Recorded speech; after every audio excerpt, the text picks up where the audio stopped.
welcome. Please find your seats on your couches, get comfortable, enjoy.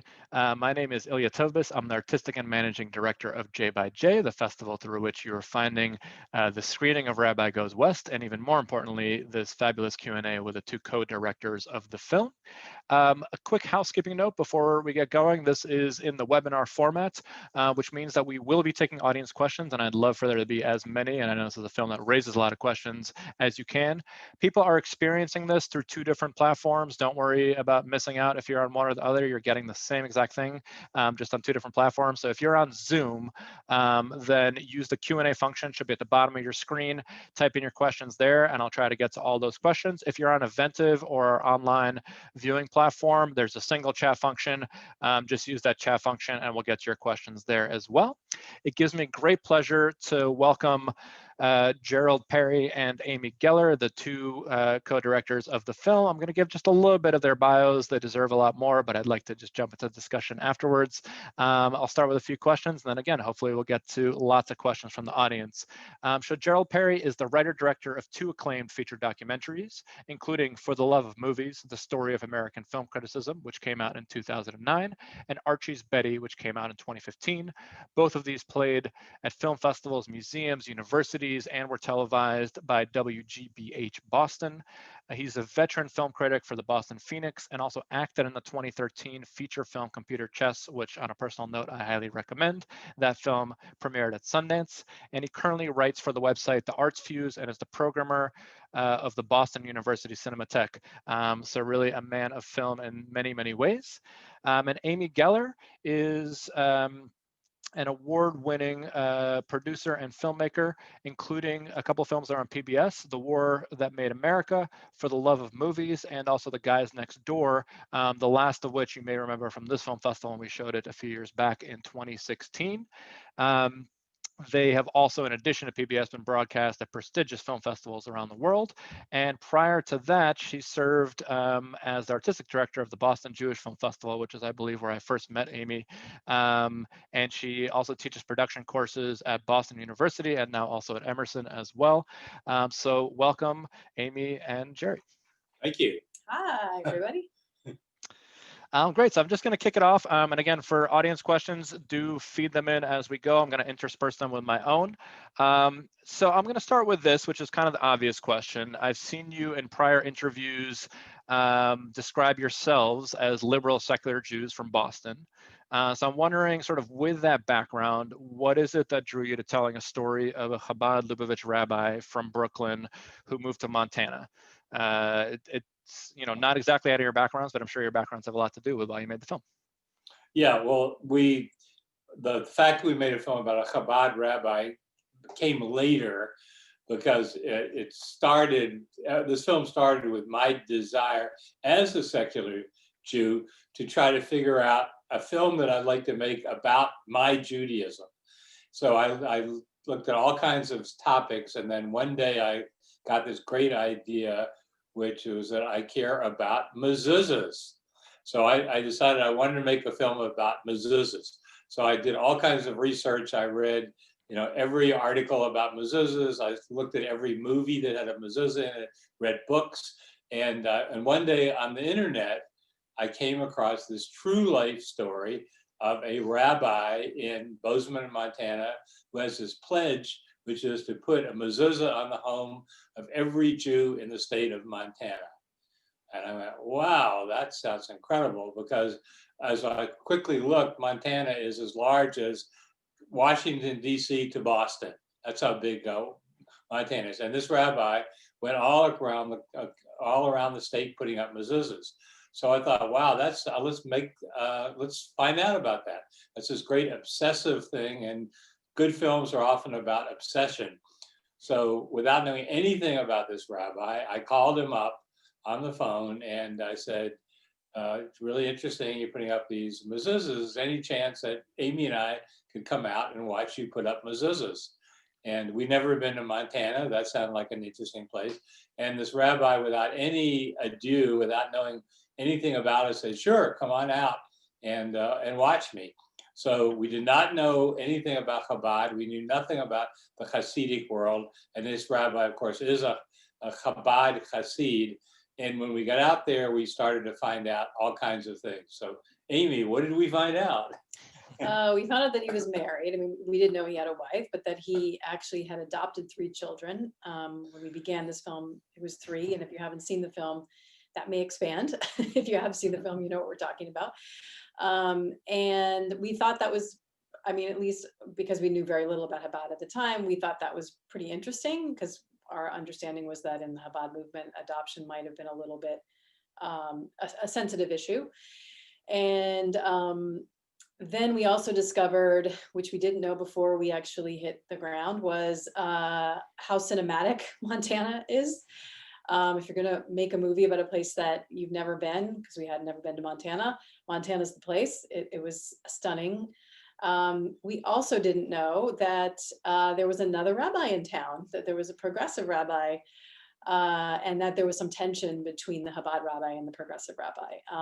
So that's sort of, we kind of hit the ground. We learned that all this was going on. And I think initially we thought this will be a great short documentary about a guy putting up mezuzahs all over the state. And it began to expand, and then it just continued to do so. So I'm sure we'll get into that too as we continue to talk today. Yeah. And just to go back to your first question, as we made the film, we learned about Chabad for the first time, and we did all kinds of research and talked to all kinds of people. And so our film is really the story of how we learned about the Chabad movement and our thoughts about it, but also ultimately letting the audience into the story and having the audience figure out what they think about Chabad. So both of those last points that you had actually lead me directly to the next question, which is, Amy mentioned some of the tensions, and Jerry, you mentioned giving some personal input, but I think one of the great things about the documentary is you really allow the audience to sort of come up, make their own mind up. You don't editorialize too much in the course of making the film, which I think is a product of a good objective-ish documentary, as much as objective as you can be. So what I'm interested in, there obviously were a lot of tensions, and we'll get into this in a moment, between other Jewish leaders in the film and Chaim Brook, the rabbi. How difficult, or what was the process like in terms of getting their trust, and by extension getting access to their points of view? And if they've seen the film, or if any of them have seen the film, what has their response been? Did they feel like you did a fair job, or did they feel like they wish they had more screen time to get their viewpoint? And anything along those lines from either of you would be great to hear. Why don't I set this up and then Amy can answer. So just if you haven't seen the film, beyond the Chabad rabbi, we end up interviewing two a conservative woman rabbi and also 2 reform rabbis. So when we're talking about how did everybody feel about how they were portrayed, or we really talk about 4 rabbis in all. So Amy. Right. So a big part of documentary film is trust and access, as you pointed out. And so initially with Chaim, he was very open. He's one of those people that I think has done a lot of television pieces before, and has been in the public, and is very comfortable with media. And so he welcomed us. And what interestingly happened is, I think, as I think we thought it was going to be a short film, so maybe initially we said, okay, we might come out a couple times, but then of course we ended up making, I think, 5 trips total. And it was sort of the inverse of what it normally would be. Like, you would normally take time to get to build trust with your subjects, and then they open up their lives over time. In this case, he was incredibly open, and then became, understandably a little more increasingly frustrated as we returned again and again, and sort of might have asked some of the similar questions that we were asking from the previous trips. With the other rabbis, I think they, everybody was, and rightly so, were concerned about what was our agenda. And whether you were Hasidic, you were conservative, you were Reform, like, are they going to throw us under the bus, and so Jerry's a professional journalist, that's his sort of first profession. And so he talked about, this movie is going to be fair, all these different perspectives are going to be represented. We're going to, and we worked very hard to do this in the editing of the film, we're going to give all of the subjects their best arguments and their best sort of points. And we stuck to that. And I think, you know, as you say, as objective as you can be, it was something it was our guiding principle, that we didn't want to, you know, we didn't want to impose our view onto the film, and we really wanted the audiences to, you know, take what they already have, you know, and we obviously had our own preconceptions, and we can talk a little bit more about that too, if you want, but take what you learned, and then maybe learn some new stuff, and maybe your mind changes and maybe it doesn't over the course of the film, but our minds definitely opened up for sure. I would even argue with one word, Ilya, and also Amy taking it up as the word objective. Yeah. I don't think we're objective. I think we are fair-minded, and that's different. Objective is much more a kind of passive stepping away, but we really worked unbelievably hard to do what Amy just said, to get everybody's best arguments into the film. And I believe philosophically that it's really good for audiences to make decisions and figure things out. So rather than a passive way of doing that, that's a very active choice to present the material in that way for the audience. I like that phrasing, both in terms of the wording, but also the concept that you're giving people the best arguments and letting them make their own decisions. So that is a lot better. The second part of that question was, have the rabbis seen the films, any of them, and what did they feel like, the final product, did they feel like their best arguments made it to light or not?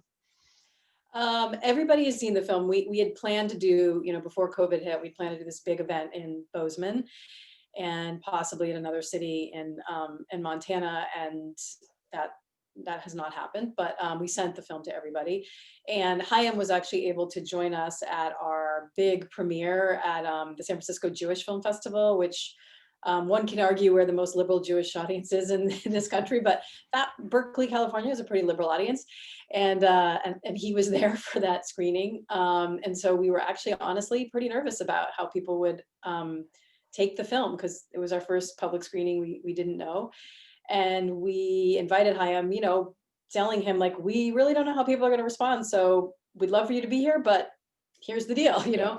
And he came, and you know, for the most part, the audience was, I mean, they were asking him for like his autograph and doing selfies with him afterwards. And it was a really, you know, he knows how to work a room. And he's who he is on camera. You know, he'll say anything, whatever he believes is you know, is what he shares. He's very transparent and very honest. And I think, you know, during the making of the film, like I said, he was concerned, because most films about the Hasidic community tend to end up with a pretty negative view of Hasidism. And he was concerned that this would be yet another film that would do that. And so I think he felt that we were very fair. Does he like, you know, everything that's said about him? Of course not. But, and some of it, you know, he said like hurts his feelings as well, but he knows a lot of that criticism. He's heard a lot of that criticism. And, you know, I mean, I will say he feels really, I think he said this, like proud of the film, and he stands by the film. As far as even more, I guess I could brag, Chaim has said this is the only film ever made by non-Hasids, which is fair to the Hasidic world. So we like that. I don't know if that's true. So I don't know if he's seen every film, quite honestly. Well, we don't know. Whatever. Thanks, Amy. That's a good point. That's a good help. Nevertheless, it's very that's still high praise. Yes. He wouldn't say it if he didn't mean it. He's definitely a man of his word and his conviction and his beliefs. But yeah, so the other rabbis? Yeah, go ahead. Yeah, so the other rabbis, they agree that they are treated fairly in the film, but honestly, they are not thrilled that Chaim is the main character in the film. They would like to have, it's too much giving, and in their view, too much exposure for Chabad. And so at least one of the rabbis, I won't say which, has said to it, why didn't you make the film about me? I'd be a much better main topic than Chaim is. So Anyway, yeah. So It's interesting. I mean, I think as a film character and as a charismatic character, it's hard to imagine which rabbi could compete with him. Now, you could agree or disagree with his politics or his approach to Judaism, but to me, he's clearly the hero in terms of just having all the light and attention cast onto him. So the other sort of response question that I'm curious about is the Jewish community response. You've shown this, as you mentioned, at a few Jewish film festivals and other communal Jewish. I imagine there might be some, and perhaps I'm wrong in imagining this, sort of fear around this airing dirty laundry. And I know some commentary I get as a curator of Jewish film is please only put on films that show Israel or show Jews or show everyone in the best light. Don't show any disagreements that should be in the family only. So have you hit up against any of that? Were you prepared? Was there anything you were surprised by in responses from the Jewish community?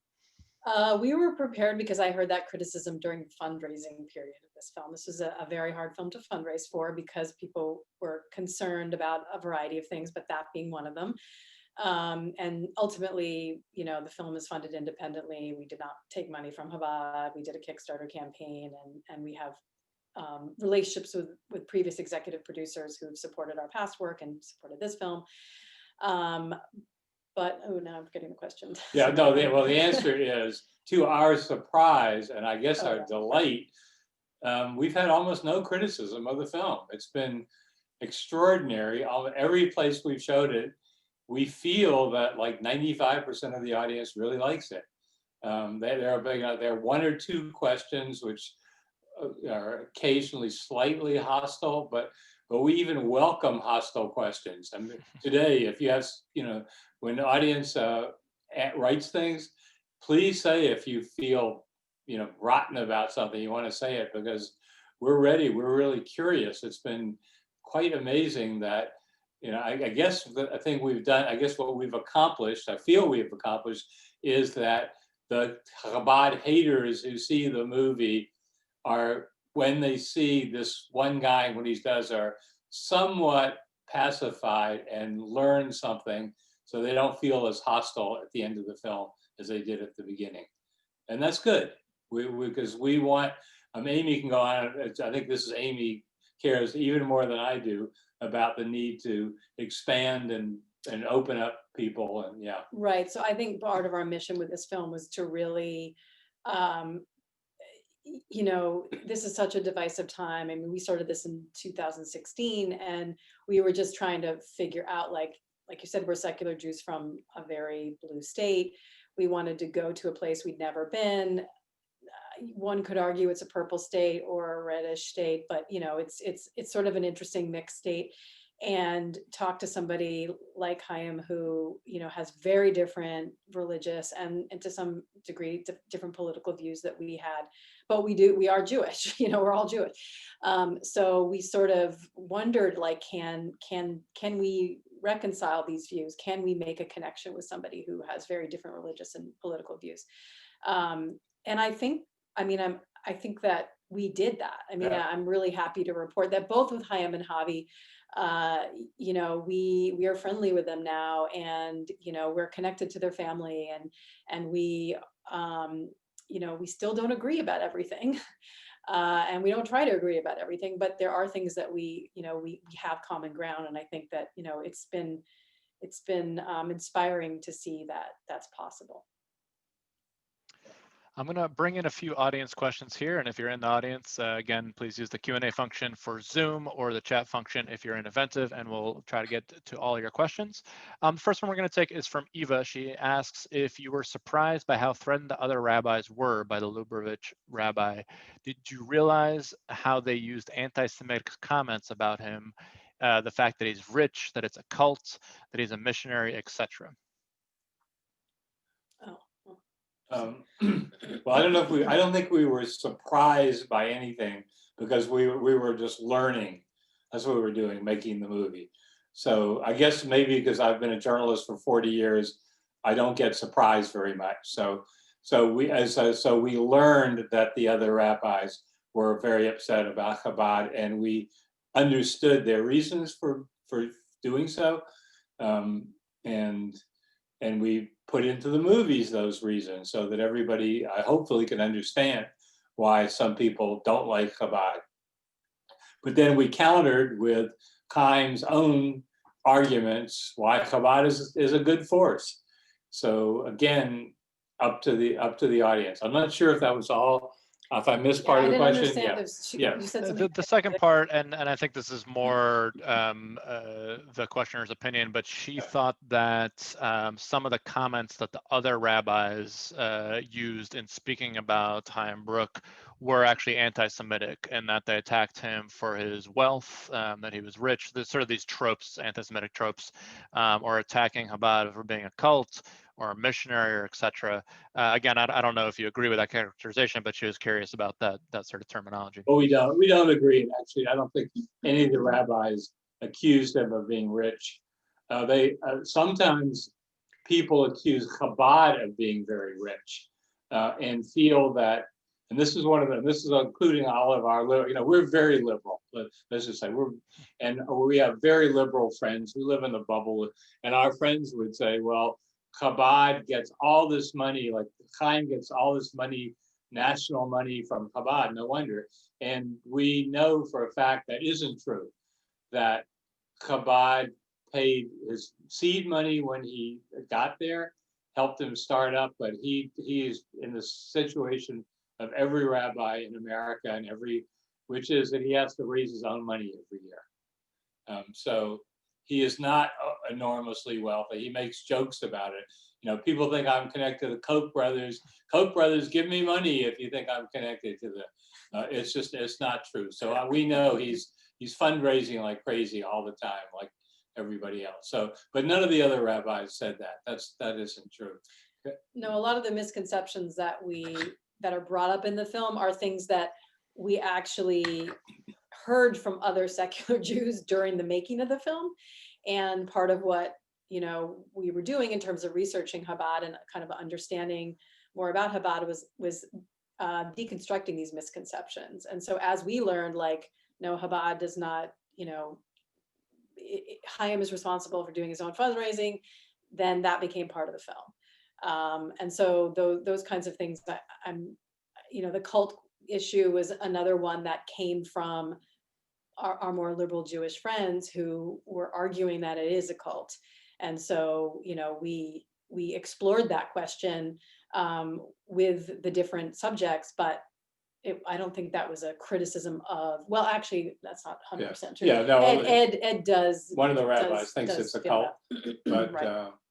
But that's very complicated. It's a cult. I mean, the thing about Chabad, which is so interesting, is that it's kind of schizoid, that what happens in Brooklyn is one world of Chabad, and what happens when Chabad is outreach is very, very different, because everybody in Brooklyn is pretty much the same. And if you're going to make the cult charge, and I don't say if it's right or wrong, that's where you would aim it, at the headquarters in Crown Heights, Brooklyn. But out in the country, the people who attend a Chabad are mostly secular Jews, just like you and I. That's what's so strange. I think that was one of our surprises. You expect when you go into a Chabad that there are going to be lots of people with beards and dancing around, and not at all. It's just the people are the great appeal of Chabad is to, I guess, like Jewish seekers, or that's who goes to Chabad. People who want to feel connected to Judaism. And so one thing that is absolutely clear is that Chaim's congregation, who are doctors, lawyers, real estate people, middle-class Jews, love him and they love his synagogue. And that's kind of irrefutable, if that was our research. So when I asked the congregants tough questions like, do you think this is a cult? Do you think women are treated badly? They got really angry at me. So the question, how did they respond to my questions?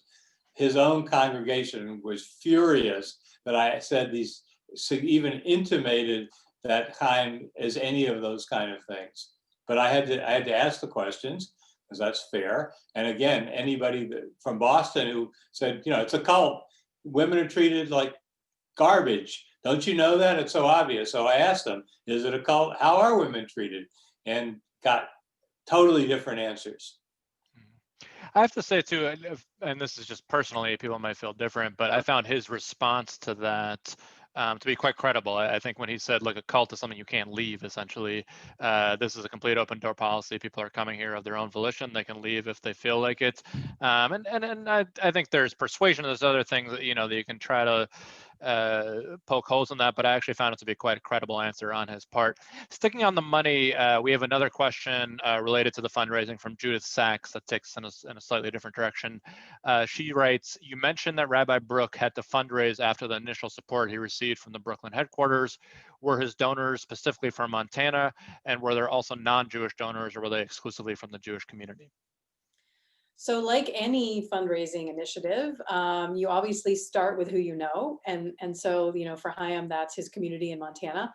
But he also has, friends from Yeshiva and other people in New York that he knows. So I think he, taps his connections like anybody would do. I mean, we do the same when we fundraise for a movie. I don't know. I'm sure there are non-Jews that support. I mean, there's certainly non-Jews that attend his various events. But I didn't ask for like an accounting of his fundraising records. But I'm sure he's happy to take support from whoever feels like they're being served by the Chabad in their community. So I don't think he discriminates one way or the other. But I think primarily it is coming from the Montana Jewish community. Take another question from the audience. This one's from Rena Toby. And this was explored to some degree in the film, but perhaps there could be some more detail that didn't make the final cut. She asks about Chaim's response to the anti-Semitic threats and actions taken against the conservative rabbi. Did he have more of a response other than saying that he didn't want to sort of dignify it with one, or what was his take? Yeah. There wasn't much of a response. I can say that is probably my least favorite moment for Chaim, but again, Chaim has his reasons for not joining with the other rabbis, and we allow him to say them. But off camera, I am, that's not my favorite thing. That I like a lot of things about Chaim, but that wasn't a favorite. So zooming out for a second, I'd love to talk to you about the filmmaking process, and in particular, and correct me if I'm wrong, I believe this is the first time that the two of you have co-directed a project, and obviously both of you have known each other for quite some time and have worked around film. But can you talk about what some of the advantages were there, how you decided this would be your first directorial collaboration, and perhaps some of the challenges that grew that you either expected or did not? Well, okay, I'll just say, I started as the director. Amy is a first a producer historically, and then has become a film director. And I say she is a great producer, my gosh. So I've been very lucky to have her as a producer for my first movie, and she started out as the producer here, but she is a creative producer. She's not someone who just does producing work. She's a person who's an arts person and is super smart in a billion ways. And it became very clear as we were making this movie that Amy is doing far more producing, that she really is the co-director. And one day I just said to her, Amy, it's clear you're the co-director. Will you be my co-director? And I said, well, you know what that means. That means that, anything you see on screen, we have to agree on. Right. Because normally, the director gets the final cut or the final edit of the film, although the producer has a lot of input and can have a lot of influence, but ultimately the director gets to decide, at least when in our case, and traditionally an independent film. So yeah, so he said yes. And so of course, he understood full well that we were going to then argue every day for however many years we made the film, about, everything, all the choices, all the decisions, all the, everything we did creatively. I think actually we work really well on location together, because there's things that Jerry likes to do, like do the interviews, and there are things that he doesn't like to do, like figure out all the logistics and figure out like what else are we shooting and how are we shooting the scene, and kind of like the things that are beyond the interview pieces. So that worked out extraordinarily well. We also had a wonderful cameraman who was one of our 2 editors, David Reeder, who was very creatively involved as well in a lot of the shooting and the decisions about how we shot things. But in the edit room is really where documentaries get made for those of you who are interested in filmmaking. And this film, it was one where we were learning as we were going. So we were editing it as we went, and we were showing it. This is very different for me to work this way, but we were actually showing rough versions of the film to a very small and trusted group of filmmaking friends, editing friends, to get their feedback, because we felt like there was so much we didn't know. There were so many misconceptions that we kept coming up against, that we wanted to make sure that when we returned to do another shoot, because it's expensive to fly from Boston to Montana, that we were really clarifying what was confusing in the film, what we were missing, just the issues that kept coming up. So Back in the editing room. that process worked really well, Yeah. right? But in the editing room, I'm a perfectionist. Both Jerry and I, really value structure, but I'm like a 150% structure person. And it's interesting, like structurally this film didn't change radically from the rough cut to the finished cut, but so many internal changes happened to make sense of all of the big issues that we sometimes would take for granted, because we had done all this reading and we had done all this research, and we kind of started to understand stuff about Chabad that we realized our audience may or may not understand. So we had to really do a lot of clarifying on things. So the temperamental differences. I am more of a raggedy, sloppy filmmaker. I like the Roger Corman school of getting it not exactly right. A little rough is all right, because if you got the essence there, that's enough. And that is not Amy's way. She said she is a perfectionist. So when I was ready to give up, the film's done, let's get it out there, Amy, I don't think so. And so that's where we had a lot of fights about, because Amy, does not let go of the bone. She holds it forever. You got to get a new analogy. The bone is okay, a dog bone. And so the film, so finally, I have to say that Amy made the film much better in the end. Just an extra 10-15%, because she was so persistent and would not let go of the film. And it really did make a difference finding that extra 15% is, I think, makes our film far more professional and far, smoother, and just move and bounce along and have a good rhythm. So I have to give that credit to Amy Geller. And I don't think, honestly, that if we just left it at 80%, that ultimately you would be happy. But that's just me. Yeah. Fair enough. I'm going to jump back into a couple of audience questions here. Linda has a query about how hard it was, or was it hard, to get access to the Chabad headquarters in Brooklyn? What was that process like?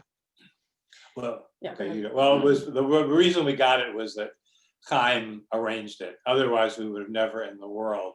So it was this complete thrill to go into these sacred areas.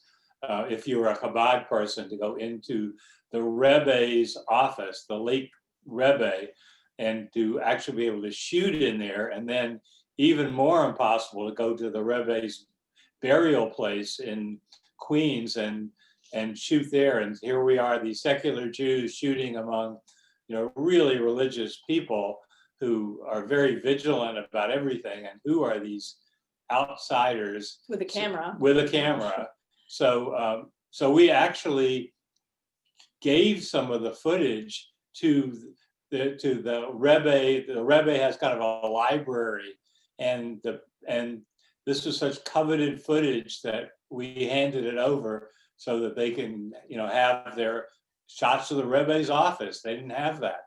Yeah, so boy, it was amazing. And then we also got to talk to the head of Chabad and walk into his office and have a conversation. And we felt totally welcome. I mean, they were, everybody was very friendly and nice. And I mean, obviously Chaim opened the door, but we didn't feel any resistance once we were there. Yeah, I'd say like Amy, like I think one of the again stereotype or ideas that women are treated so terribly. So here comes Amy into this world that no one's going to talk to her, or men are going to shun, turn their heads and not look her in the eyes. And oh no, I mean, yeah, I never felt that way, but yeah, I guess that could be a misconception. But I didn't feel that way at all. I mean, obviously there are rules. Men and women don't touch over a certain age, and I respect that. But I never felt like Chaim or anybody in Chabad was, disrespectful or saw me any differently because I was a woman. Obviously, I can't be a rabbi in Chabad, and so there's a limit to if that's what I wanted, then there'd be a limit. But yeah, just as a person, being in the world, I didn't feel any direct shunning or weird response. So staying in Brooklyn, we have a question from Sandra Huckster, who asks about how he became qualified to be a rabbi. If you know anything about the training that went into that prior to him sticking out to Montana. Well, there's he's a Chabad rabbi, so Chabad has its own training program. I think it's a 2-year yeshiva might be 2 program. years, yeah. Yeah, but Chabad has a lot of rabbis. Let's just say that there are lots of.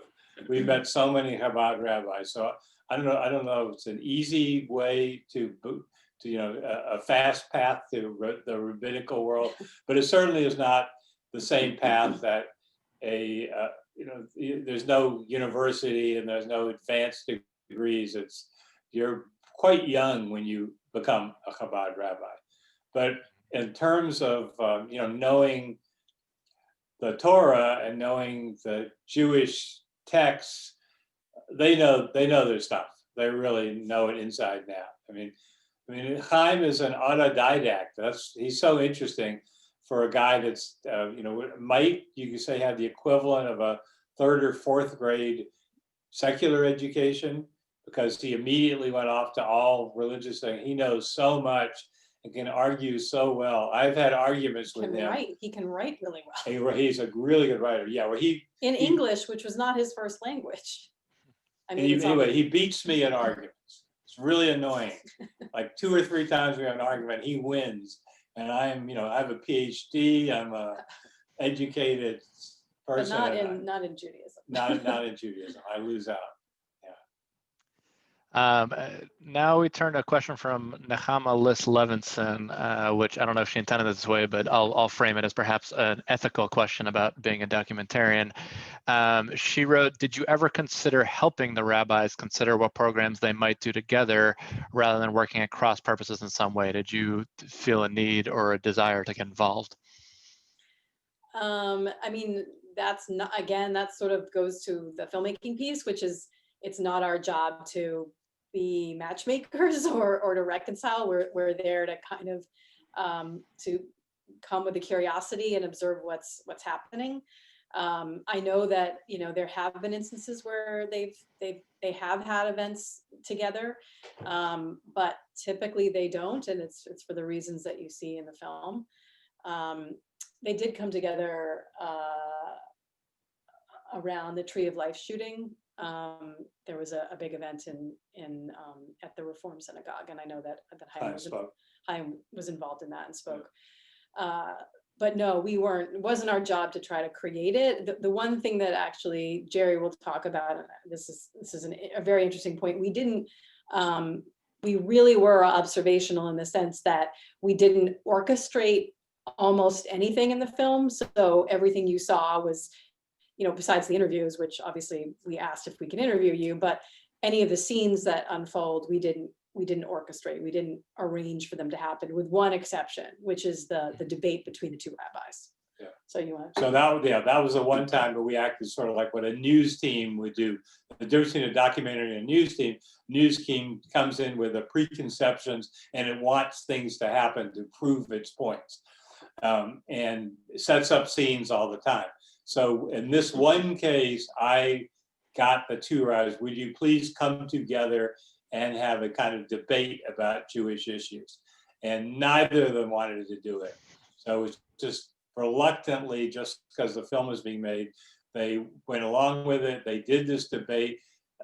They were not happy doing it. They were not happy at the end of the debate, which is quite clear.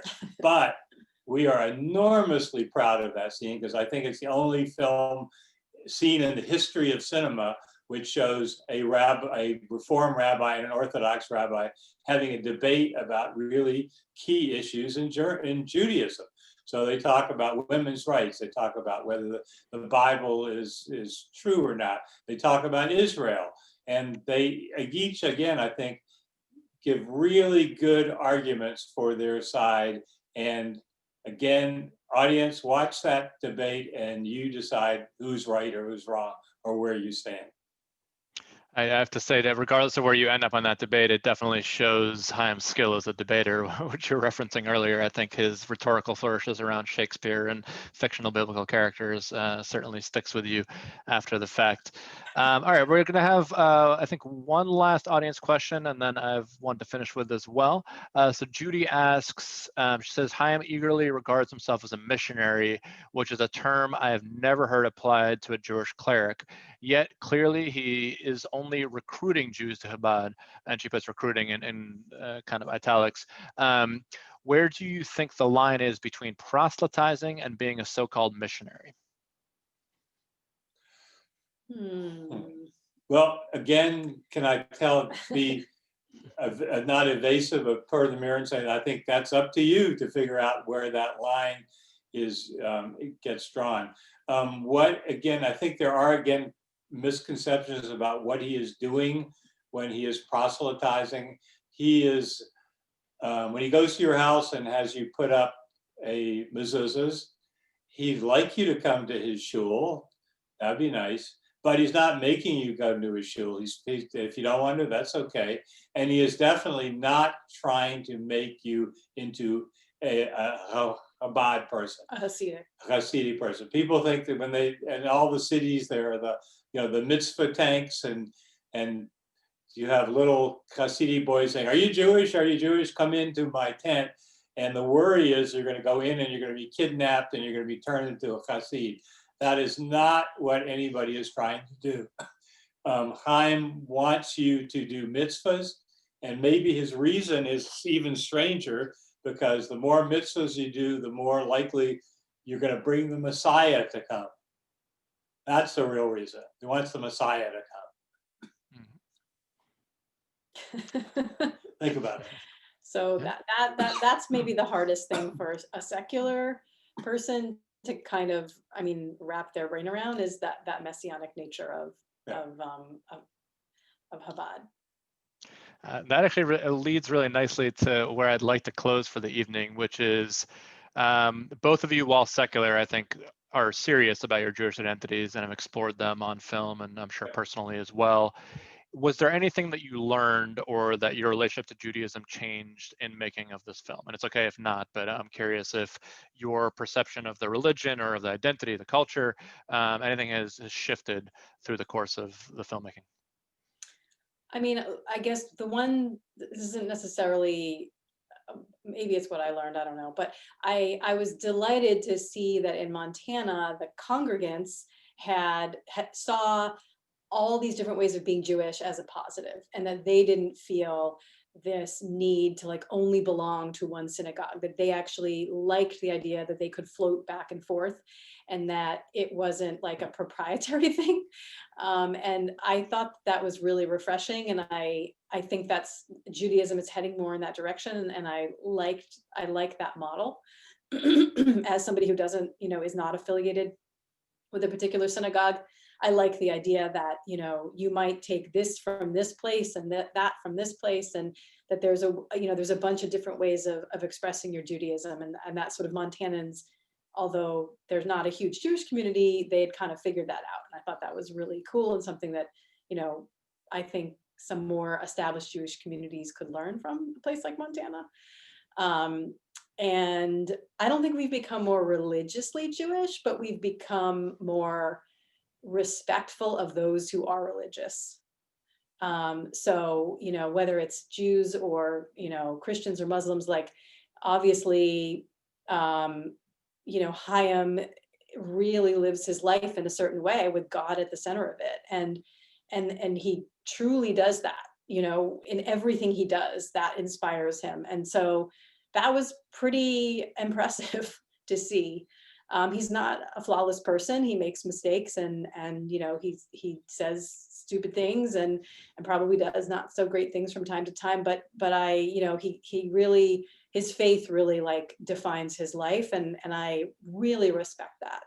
And so I think that, you know, that has come out of this process for me. The same. I'm probably even less religious than Amy is. I call myself a corned beef Jew.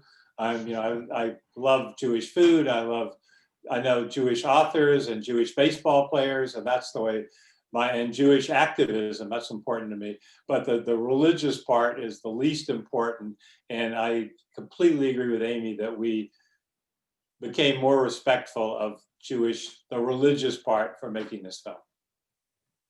Great, thank you. Yeah, and I think just watching the film at secondhand, you can experience that as well for someone that comes from a similar background. So definitely appreciate you making it. Definitely appreciate Gerald Perry and Amy Geller being with us here tonight. Thank you for all of the audience for joining us, for asking questions. If you haven't yet seen the film, you can see it at jxjdc.org through Thursday. If you have not seen it, see it there. And if you have seen it, tell a friend to see it. They can still see it there through Thursday as well. Amy or Jerry, any last words before we part? I think just thanks. And it's great to be back. I wish we could be there in person. Maybe our next film will be, you know, in a festival where we can all be together. But it's wonderful. The conversation was great, and we appreciate all of those who were in attendance tonight. Great. Thank you both, and have a great night. Good night. Good night.